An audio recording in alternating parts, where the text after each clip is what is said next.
Diesel for We the People News. As usual, just keep your mind open to everything around you. Never look straight forward. Non-compliancemovie.com. Check it out. It's an hour and a half long. You guys look it up. And I'm just going to give you a quick preview.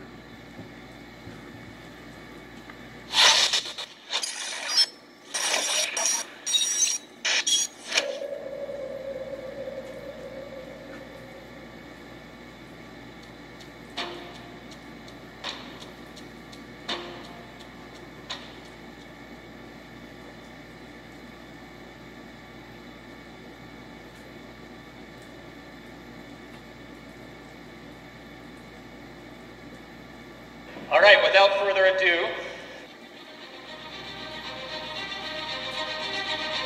KrisAnne Hall received her bachelor's degree in biochemistry from Blackburn College and her Juris Doctor from the University of Florida.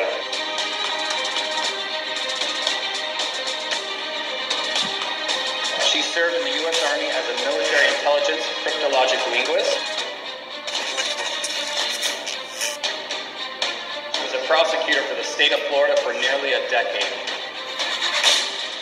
KrisAnne also worked with the prominent national First Amendment law firm where she traveled the country defending Americans whose rights were violated by unlawful arrests and prosecutions. She has written 6 books on American history and the U.S. Constitution. KrisAnne is a regular consultant on numerous radio, podcast, and television programs. Without further ado, KrisAnne Hall.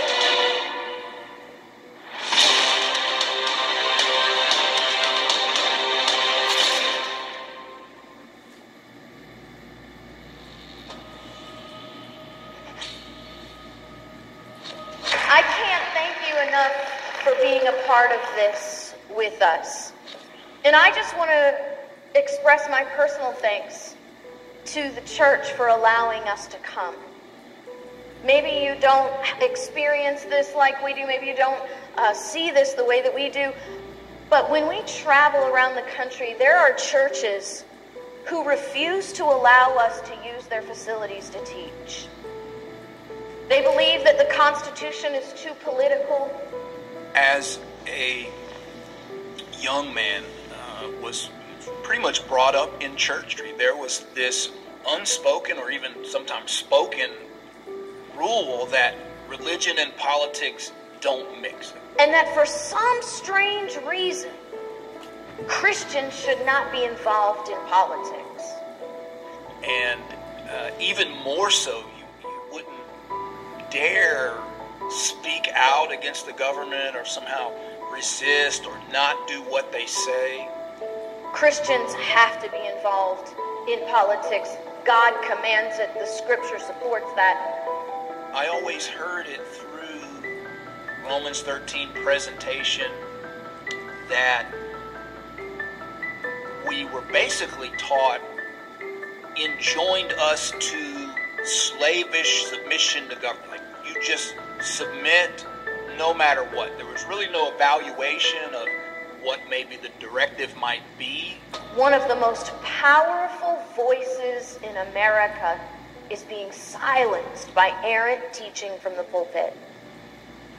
I thought it was easy to sort of sum up that Romans 13 says, don't be lawless. And that's the core teaching there. Don't be lawless. And then I notice as Paul is describing the believer's relationship with government, God speaks through him to actually define the role of government as well. What happens when they're not a minister for good? What happens when they're not punishing evil but promoting evil? What about when they're punishing good? What about when they're doing things outside of their defined role? If I follow them, when they step outside of their role, doesn't that make me lawless when they're being lawless? And if Romans 13 says I'm not to be lawless, then I violate that when I submit to lawless government.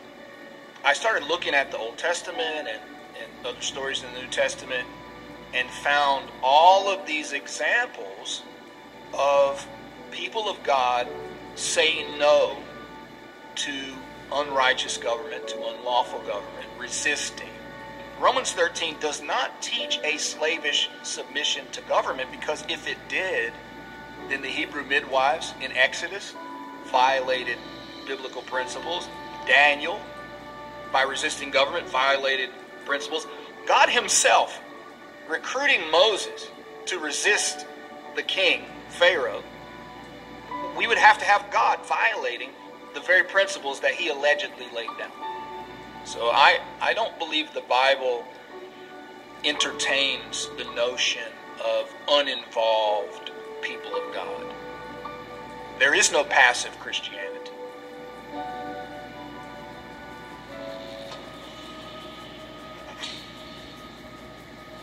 Inevitably, what happens is this.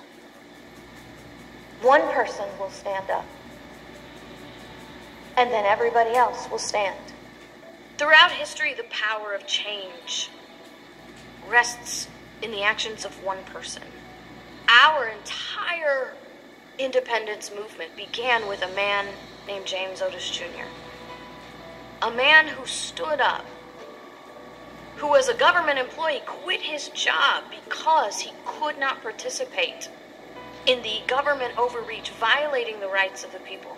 And this is a recurring theme about the power of one person. It is astounding. Every period in history that involves monumental change, good or bad, has always begun with one person taking a stand.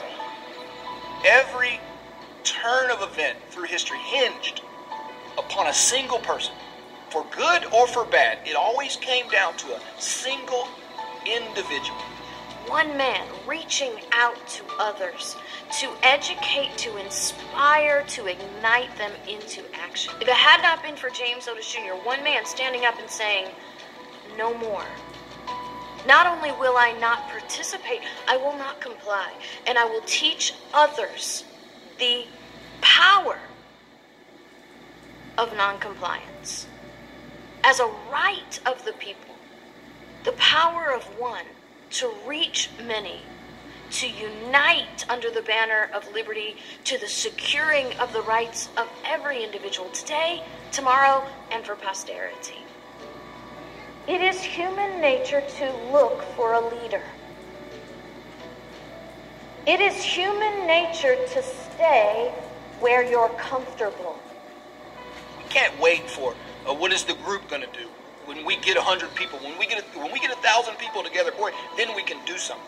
But sometimes, through a course of events, through a long train of usurpations, we have to become uncomfortable.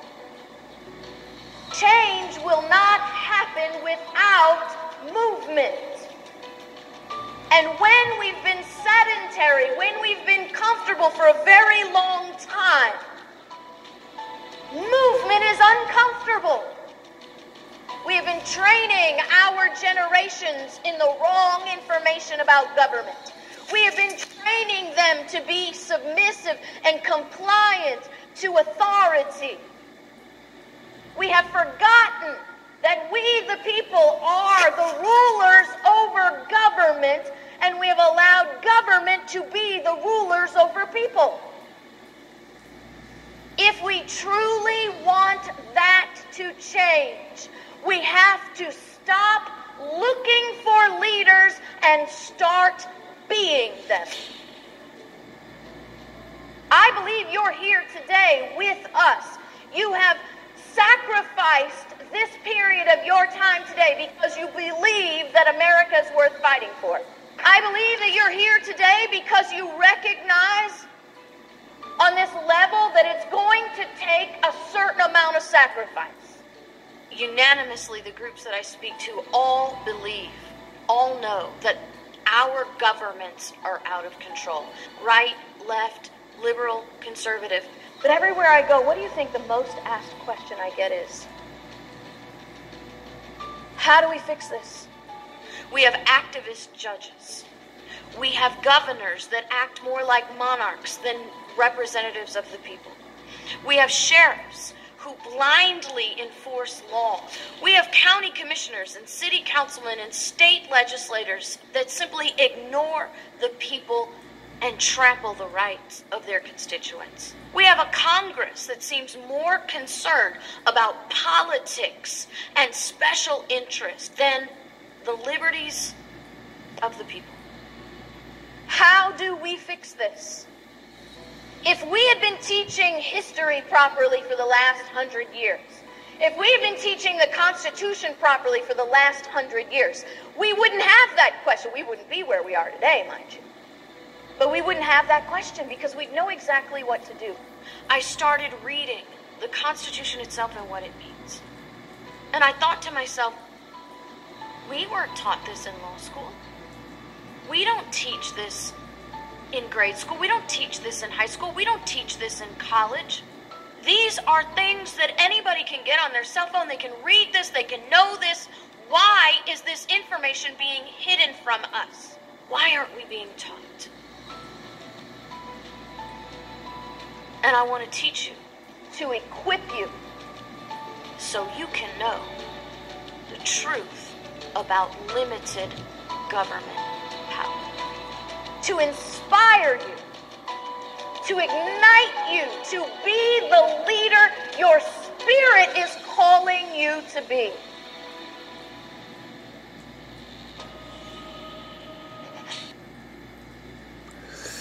So, noncompliancemovie.com. Give a donation if you want, or you can watch it for free. It's an hour, almost an hour and a half long. Check it out, y'all. KrisAnne Hall is actually one of my favorites to watch, and certain things she keeps me updated on when I have been busy doing other things. Just always remember, y'all, never look straight forward. Always look around you. Just knowing that there's outside forces out there that's against us, when you're the boss, is supposed to put them in place. We have gotten comfortable. We do not want conflict, and each and every minute somebody's passing laws to take more freedom from you. I'm 50 years old, y'all. I've lost freedom during my lifetime. I can't imagine the freedoms my parents had before me. I cannot imagine the freedoms my grandparents had before me. But I can imagine how much freedoms my kids and my grandkids are losing each and every day, y'all. At one time, there was no way that the Second Amendment was going to be in conflict. And look at today. You know, regardless what anybody else out there says, we do have a right to protect ourselves by any means necessary. And the Constitution don't give that to us. My creators give it to us. And, you know, being a free man or a woman, that's automatically inherited. So you can take anything that you want. There is people fighting back out there. The auditors out there, the cop watchers, and many more other people digging deep inside. It goes deeper than what they say, but it gives everybody a good start to know what is going on and what is wrong. So take it with a grain of salt, everybody. I really dig her. Her YouTube channel is KrisAnne Hall. Alrighty? And I know that she has Facebook, TikTok, and all that kind of stuff. I don't just stick to her. You know, I validate what she says by studying if I didn't understand it. But I also dig into other things. So Unfortunately, I don't get to spend all these times with her because things has gotten out of so much control of our government really selling us out, y'all. I mean, most of our laws right now is UCC. Comes from UCC. That's foreign. How did foreign people come in here and start controlling we the people? Then think about it, y'all. Why is there UN on our land? Then think about it. You know? So, anyway, if nothing else, it would probably be a good movie to watch. I have not watched it all the way through yet. But, me knowing her as well as I do, I never met her in person, by the way. But the videos I've seen and all that, she's right on cue. She goes 100% by the Constitution, but the government don't. So recognize that. Just like she's saying, that the government is out of control. And they are. We got foreign invaders. I'm not an attorney, don't care to be an attorney. Take everything with a grain of salt. This is just a learning deal. And dig in it and see what you guys think. Like I said, give a little time for an hour and a half to watch it. You know, or just watch it one time when you have time and then watch it another time. This is Diesel Fool with the People News. Alright, y'all.